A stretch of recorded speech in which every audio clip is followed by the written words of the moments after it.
খেলোয়াড়দের সঙ্গে অশোভনীয় আচরণ, সার্ভিস দলের কর্মকর্তাদের সঙ্গে ফেডারেশনের দায়িত্বরত কর্মকর্তার দুর্ব্যবহারও দেখা গেছে অ্যাথলেটিক্সের সমাপনী দিনে। এমনকি সাংবাদিকদের সঙ্গেও তর্কে জড়িয়েছেন ফেডারেশন কর্তারা। 17তম জাতীয় অ্যাথলেটিক্স প্রতিযোগিতার যেন শেষটা হয়েছে হজবরল অবস্থায়। এরপরও এই আয়োজন নিয়ে সন্তুষ্ট ফেডারেশনের সাধারণ সম্পাদক।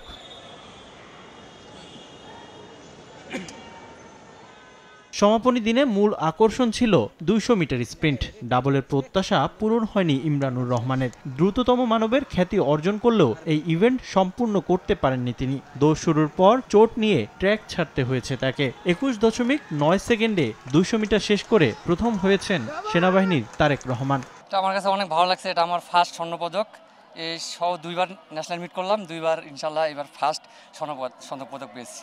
রেকর্ড 16 বারের দ্রুততম মানবী শিরিন আক্তার 100 মিটার স্প্রিন্টের ফলাফলে অসন্তোষ জানিয়ে চ্যালেঞ্জ করেছিলেন। এবার 200 মিটারেও সোনা জিততে পারেননি তিনি। তবে এই ইভেন্টে তাকে পেছনে ফেলে প্রথম হয়েছেন সেনাবাহিনীর শরীফা খাতুন। প্রথমবারের মতো 200 মিটার স্প্রিন্টে স্বর্ণপদক জিতে উচ্ছ্বসিত তিনি।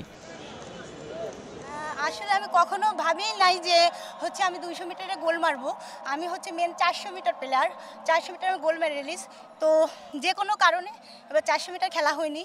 তো 200 100 ট্রেনিং করা হয়নি, শুধু 400ই ট্রেনিং করছি। তো 400 ট্রেনিং করে আমার 200 যে এত ভালো হবে আমি নিজেই জানি না যে আমার এত ভালো হবে। ইমরান ছাড়াও এবারের প্রতিযোগিতায় ইনজুরিতে পড়েছেন বেশ কিছু অ্যাথলেট, যার প্রধান কারণ সূচিতে অসামঞ্জস্যতা। এ বিষয়ে ফেডারেশনের সাধারণ সম্পাদককে প্রশ্ন করা হলে কৌশলে এড়িয়ে যান তিনি। তবে এখান থেকে খেলোয়াড়দের নিয়ে আসন্ন আন্তর্জাতিক প্রতিযোগিতায় অংশ নেওয়ার কথা জানান তিনি। সামনে কয়েকটি আন্তর্জাতিক মিট আছে।